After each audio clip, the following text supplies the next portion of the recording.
everyone. My name is Dallin Worthen with the Charter School Connection podcast. I'm really excited for our guest today, but before introducing her, I'm going to go ahead and just shout out to our sponsors, Charter Connect, which helps boost enrollment for charter schools, and our new enrollment software, Enrollio. So feel free to check that out if you're looking to get more schools or more students in your school on the very first day of school. But without further ado, let's go ahead and welcome our guest, Beth Napleton. Beth Napleton is a very experienced leader and coach. She's been working with students and leaders at schools for a good amount of time now. She has a lot of experience working with leaders in other fields as well. And she knows she's been in the shoes of leaders, and she knows how to help charter school leaders get to where they're wanting to go. And I'll kind of let her kind of dive into her background a little bit more. But without further ado, Beth, welcome to the podcast. Thanks for having me, Dallin. I'm glad to be here. So tell us a little bit about yourself and how you got involved in the charter school world. Yeah, well, it makes me feel a little bit old to share this because it was really the relative dawn of the charter age.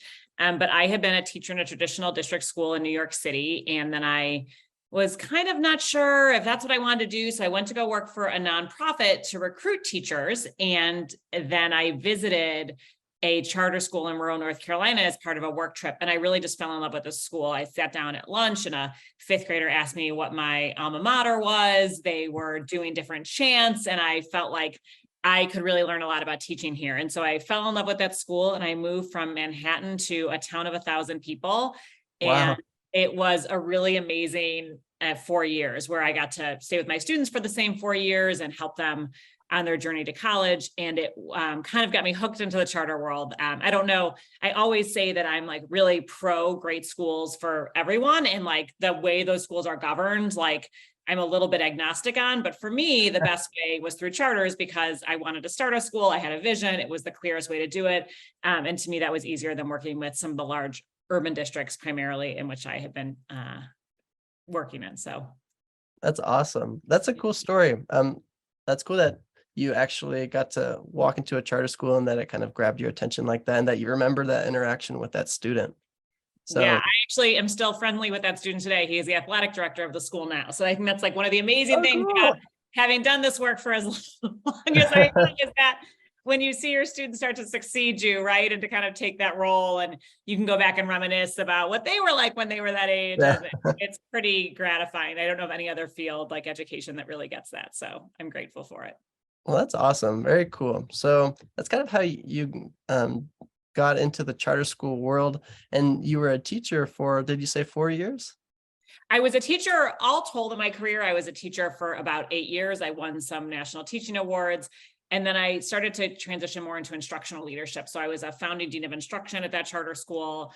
I did some work with the KIPP Foundation and their network of schools, leading the first teacher-led professional development. And so I started to transition, eventually founding my own small charter network in 2013 and serving there until our first class graduated in 2021. So that was my longest stint. And founding was certainly, as I'm sure many of your listeners know who have been part of a founding team, it is a really unique and special experience. And what is that charter network called? Chicago Collegiate Charter School. So it's a middle school and a high school in the Roseland neighborhood of Chicago on the far south side. Wow. And so you were in Manhattan, you went down to North Carolina. Why Chicago? What? Chicago is actually where I grew up before I went to college in New York. And so, Cool. the whole time I was working in North Carolina, my dad would put a call forward for, there's plenty of kids in Chicago who need great schools. And so eventually it captured me. Awesome. So what were some of the things that you learned as you were starting a charter network? Yeah, I feel like that would be a book, maybe a series. It probably would be R-rated. No, some choice words. I mean, I think, and that's one of the things, after I founded Chicago Collegiate, and, we started with 4th and 5th grade, and we're a slow growth model until our first group graduated from high school in 2021.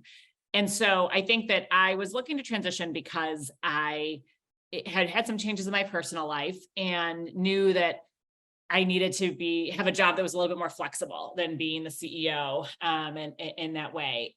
And I kept thinking about, okay, one of the things about leading and being the CEO of a charter school is that your job feels so important every day, right? You're helping, you're hiring teachers who are transforming kids' lives. You're helping students and families through, I worked primarily in middle schools. I mean, that's a really transformative time where there's kind of like two roads diverge. And which one will your child take? So I thought, like, where can I really feel like I'm going to be giving up some impact by not working in schools and in that school setting. But as I reflected on my, 10 plus years in the CEO seat, I could really think of 4 or 5 times where I worked with a consultant or a coach who was really able to help me. And I would kind of feel like I was treading water or stuck, maybe struggling with a particular issue like enrollment or like teacher turnover or staff culture. And the consultant or coach could kind of help me get unstuck and kind of like climb to the next level on the staircase. And I think that had it not been for a few of those people, I would not have lasted as long as I did. My school wouldn't have had 100% of students accepted to at least 2 four-year colleges. We wouldn't have had some of the results that we were able to have. And so that's where I pivoted and decided that in my next chapter, if I couldn't work in schools, I could work helping leaders who needed that kind of support, because I had been there. I understood how it felt.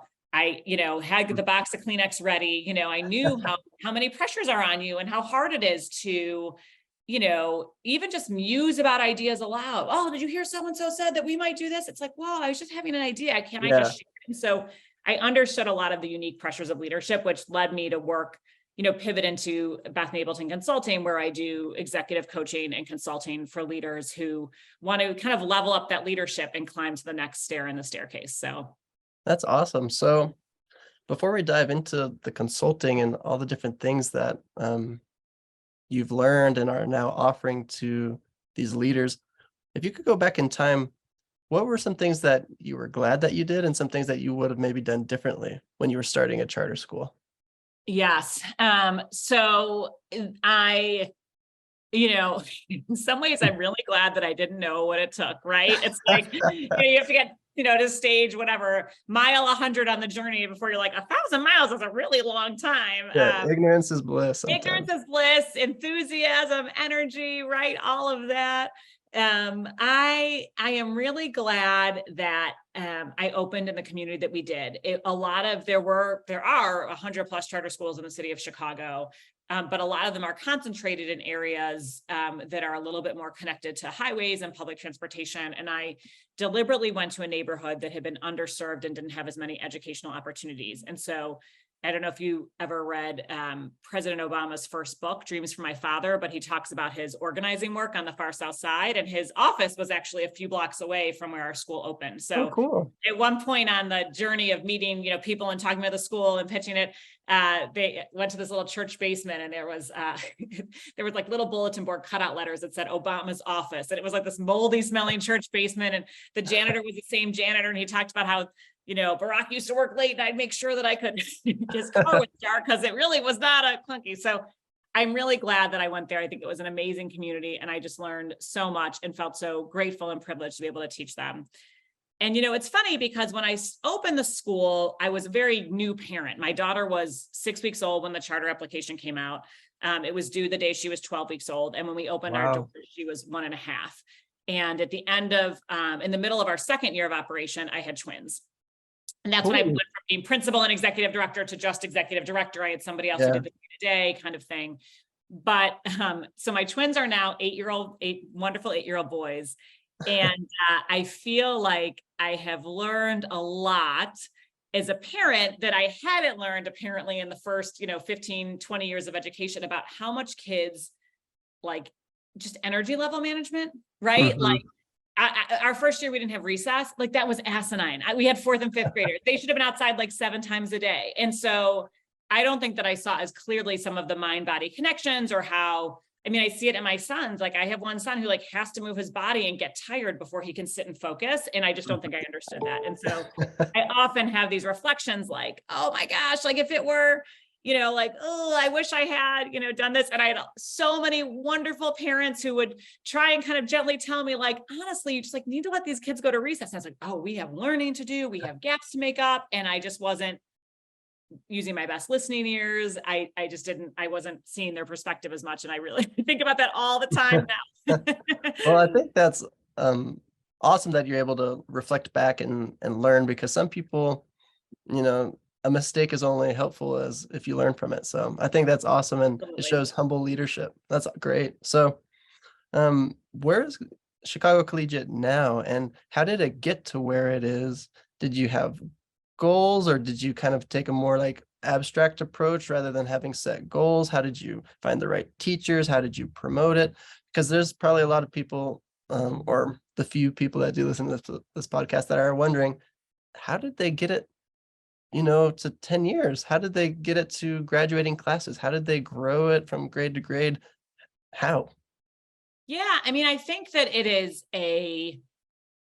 there's probably for every week was a different story, right? In terms of what was up, what was down, what was working, what wasn't. Schools are such dynamic and complex places, and so much depends on who your right hand is and what what's going on in the community and who's available to be hired. And I think that so the headline of how I did it was one day at a time, Yeah. right? It was kind of like, what's the challenge today? What do we tackle today? Now, not every problem could be vanquished in just one day. So there were many days in a row where it was the same problem. We had, Mhm. we started with tremendous. We had no teacher turnover between our first and second year. We retained 100% of our staff for several years in a row. And then as our school got bigger and, people started to move or, go to graduate school, we started to struggle more with turnover, struggle more with sometimes the us versus them culture that can happen in schools where you're growing and adding, new staff and old staff. And so one of the things I work with leaders a lot on now is like, oh, I'm here and I don't want to be here. I want to be there. I want better staff retention. I want better staff culture. I want my teachers to be more instructionally focused. I want my leadership I want to be more instructionally focused, right? And so, or culturally focused or whatever it might be. And so I think that it was such a feeling. Often I felt so isolated. I felt like this really challenged me with like every ounce of my being. And so, what I always tell people now from the perspective of having worked with so many clients from all over the country, building on my time in leadership, your problems, like you're special, but you're not unique, right? Somebody else has had your problem. Somebody else has struggled with low enrollment, teacher turnover, I mean, people do the craziest, stupidest things, which you see when you are the head of HR, essentially. And so I think that, but doing it one day at a time, taking it day by day. And, I did this, as I mentioned, occasionally, and I wish I had done it more, is like, don't be afraid to get help. I think sometimes leaders feel like I should be able to do it myself.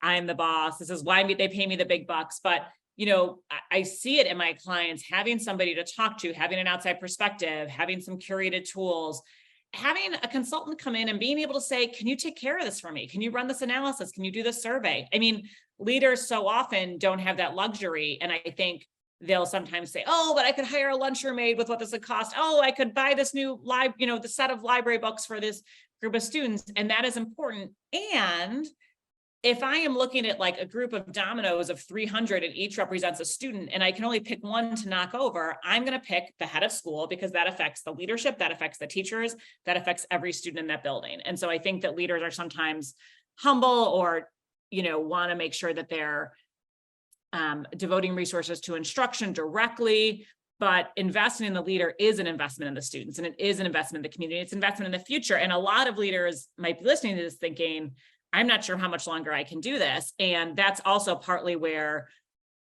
how can I help? I work a lot with boards on how do we help make this job sustainable? How do we help make this something that someone can do? How do we help? Because we know this leader is so valuable. We know the leadership transition will cost our school valuable knowledge, time, resources. And so how do we invest now so that we don't pay later, right? Yeah.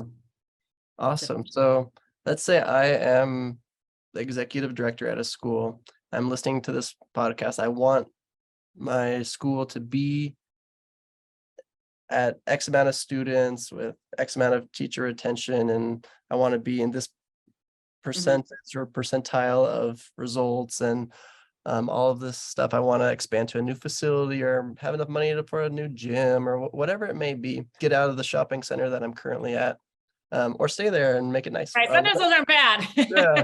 Yeah. So there, wherever I am, if I come to you, what does that look like? If I say, hey, Beth, I'm heard about your services. Where do we go from here? Yeah, well, I always do a call with folks so I can get to know them and their situation a little bit more. And I find that it really helps me to listen, to understand. I mean, you mentioned goals earlier, and I've been working a lot with leaders. I led a lot through goals, some years better than others. Some years, you kind of, it's a pendulum. So some years the pendulum swings too far in either direction till you find it's just right. But one of the things that I always do is listen, because it depends, right? Like, can you get to X% teacher retention? Yes, you can. On what timeline and in what way is going to be the thing that we work to figure out. But it's also going to depend on what else is going on in your situation. If you also mentioned that you have a lot of board transition, if you're also in the middle of a funding crisis, if you're also in a district that has just been taken over by the state, those are factors that are going to influence the path forward. And so I really just listen and take it in. And then I come back to you with a custom proposal based on your budget, your issues, who else is involved, who you'd want to figure out, and say, here's what I think it would take to get you from point A to point B. And so does this work for you? And people will sometimes say, great, yes, this works. Let's get in the car and start driving. And other times they'll say, ooh, actually, what about this or what about that? And I'll go back and revise it, because again, I want my proposals and my work to reflect the specialness of your environment and those factors. And I can draw on the fact that so many leaders struggle with, for example, not having a distributed leadership team. So many leaders coming out of COVID, if we're out of it, or wherever the heck we are on that journey, right? Well, the talent landscape has changed. It's a different ball game. It's a different workforce. How do I still have a culture of high expectations? And also, I don't want my teachers to quit. And so how do I kind of navigate this? How do I make this culture shift? And then we start to work together through mostly what I call coachsulting, which is kind of part coaching, part consulting. So a lot of consultants, the end product is a plan. And for me, the midpoint is a plan, right? So we do a current state analysis, we plan and prioritize, and then I also help you implement it, right? And we're not going to do the whole thing together, and we can, but often people will say, let's kind of get this idea introduced to the team, let's get it socialized, let's work through these road bumps so that, I got plenty of plans from consultants that then gather dust in a drawer because step one didn't work, or it was never the right time, or the external landscape changed and I had to revise it. And so I really like to stay with my clients in this kind of coachsulting role, where not only do I do the work like a consultant and add that capacity to you, I also am able to help coach you through it so that you're able to be successful. Awesome. Do you have any maybe stories or success stories that you could share of X school came to you with this problem and we were able to work through it? And yeah, no, absolutely. I have tons. Fortunately, I feel really lucky to do the work that I do, but I'm thinking right now about a leader in Detroit who I started working with. She was leading a growing K-8 school. I think at the time we worked together, they were K-6 and they had been growing for several years. They were in this point where they had been around for, I don't know, maybe 5 or 6 years. So pretty young, but old enough to have problems. Everyone's old enough to have problems. You can be 2 days old and have challenges. Yeah. They just change. It's like having children, like every stage has its issues, right? Just got to grow to the next one. But they were really struggling. They had been a very goal-focused culture before COVID. This was probably in the spring of 2021, we started working together. And she felt like they had gotten away from goals, kind of this idea of accountability, what were people responsible for? And as what often happens is that when the goals are blurry or who's responsible for them, accountability gets blurry. Whose job is it to do this? Is it the principal's job? Is it your job? Is it department chair? Is it this person's job? And so she was like, I really want to get back to this and be mindful of the fact that we are in a different world, that, people have been through a lot. So I don't want to do it in this heavy-handed way. And nor do I actually feel like I can, because I feel like it lead to a talent exodus. And so we were able to work together from, May through October and come up with a process to involve her leadership team and her staff in contributing to goals, really honing in on the most important elements, thinking about the owners, having clear roles and responsibilities for the team, and creating a system to progress monitor throughout the year. I mean, and we're still in touch this day, 2 years later, and she talks about it as just really a huge pivot moment in their journey where they were able to kind of get back into that groove, focus on what mattered, make sure that they were keeping an eye on the academic results as well as on culture and wellness and holistic well-being, closing some of the learning gaps that the pandemic wrought. And so I think that was like this moment where I really was able to see the impact of coachsulting. And I've worked with people, I'll work with people at the beginning of a school year who say, we're starting a new year and I just can't have it be like last year, right? And we will really go into, well, what was last year and what made it hard, and tease out those pain points and the different weights, and talk to different people and support. And like, how do we get that first quarter off, that first semester off to a way that is like a template for the rest moving forward? So it's been really great. I could tell a bunch more stories. There are so many Yeah. leaders out there doing great things, and the light is not often That's shown. awesome.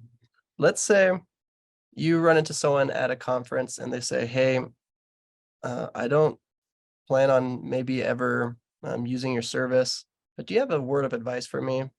Like, Yeah, do you have like maybe just a couple words of advice for someone that's like, yeah, like we're just not maybe going to be moving into a professional relationship with you, but help me out. What, give me some, like if you had a billboard, what would you put on that billboard? interesting. I would say, and I'm talking to a leader here, Yeah. principal executive director. Yeah. I feel like my soapbox I always get on is, just like the pilot says, like, put your oxygen mask on before you put anyone else's on, Mhm. leaders do not forget to put your own oxygen mask on. Right. That's And I think awesome. that so often you can run yourself into the ground. You can work 24 hours. And like, I have left my building at 3 a.m. Like, I get it. You can run there are seasons of intense productivity and efficiency, but to do this work for the long haul, to do this work, even for the medium or the short term, how do you take care of yourself? Do you invest in yourself like you invest in your most valued teacher? And that really makes a lot of people stop and think, whoa. Yeah. And I think that, you have to see yourself as that key role in there. You have to take care of yourself, and treat yourself as you would a valued employee. So, Awesome. Very cool. So let's say I am really interested in meeting with you and having you do some coachsulting for myself and for our leaders. How do I put myself in contact with you? yeah, absolutely. You can go to my website, bethnapleton.com, which I'm guessing you'll have show notes and we can put that in Yep. there. And book a call. It's right on there, and we can kind of talk about what's going on. And the other resource I have for anyone who's listening, who's like, I don't need a call, but I could see, is I do have a quiz, because I love those like 90-second internet Mhm. quizzes. And so it is on what you need most as a leader. So you can take it and see what you need Oh, most, and cool. give you some kind of bespoke advice based on where you're at. So that's leadership-quiz.com. And that will redirect you to my website, which has it at the top, and you can go ahead and take that. And so I think that that's been interesting to me, because, what you need most as a leader might depend based on where you're at. It might be a different answer in August than it is in February, but I think that hopefully it's some good perspective and advice that helps people see how to take care of themselves, how to get that oxygen mask as well. Awesome. Very, very cool. Before we wrap up, do you have any resources that you'd like to suggest? Any books or podcasts or movies, YouTube videos? Yes, I feel like this is dating me, because when I started really my leadership journey, many of those things did not exist. So I think a lot of and I was a English language arts teacher, so always as a reader. But there are a couple of go-tos that I always recommend for folks. I love the 5 Dysfunctions of a Team book. I think that's Patrick Lencioni that's genius. And as I often learn the hard way, that, every iteration of your team, it's helpful to do. You might've had a great team last year, but if you have some new members this year, how do you build that trust? How do you create that culture of accountability? Mhm. I also really like Managing to Change the World, which is a resource the Management Center in Washington, D.C. puts out. And they have just like some really practical, actionable stuff on managing that I used to use with a lot of my mid-level leaders, like department chairs and assistant principals who are learning how to manage as well. So I think those are 2 of my favorite recommendations. Awesome. Great. Those will be included in the show notes for people to go check out. Oh, awesome. Any other tips, tricks, stories, ideas, anything that you'd like to add before we wrap up? I think that there's so much in our world, as there should be, extolling the value of a great teacher. And I mean, as someone who benefited from great teachers, and my kids have great teachers, absolutely, that is 100% true. And I think that it is a missed opportunity to reflect on how important it is. If you want to have a school full of great teachers, you need a leader who is leading the way, who's helping people grow, who's helping them develop, who's providing a niche in their community, who's responding to the crises of the day. And I wish that was as extolled, right, as it goes through. But I think people who know education understand just how valuable it is to be that principal, to be that executive director, to be the person. It's not fun to like sit with a 20-page spreadsheet and figure out this. It's not great to get the, facility violation call from the Department of Buildings. But that is work that allows kids to learn and allows them to thrive and develop. And it often goes unnoticed and unacknowledged. So I hope if anyone listening hears themselves in that, like, at least know that I acknowledge you and I appreciate you. So Oh, well, that's awesome. Thanks so much. It's been a pleasure learning a little bit more about you. Everyone that's listening to this episode, go check out bethnapleton.com or take the quiz at leadership-quiz.com. I said that correctly? yes, that's all right. Perfect. Awesome. 100%. Go check that out. And thank you so much for being on our episode on our podcast and sharing your experience with us. Thank you so much for having me. It was a pleasure.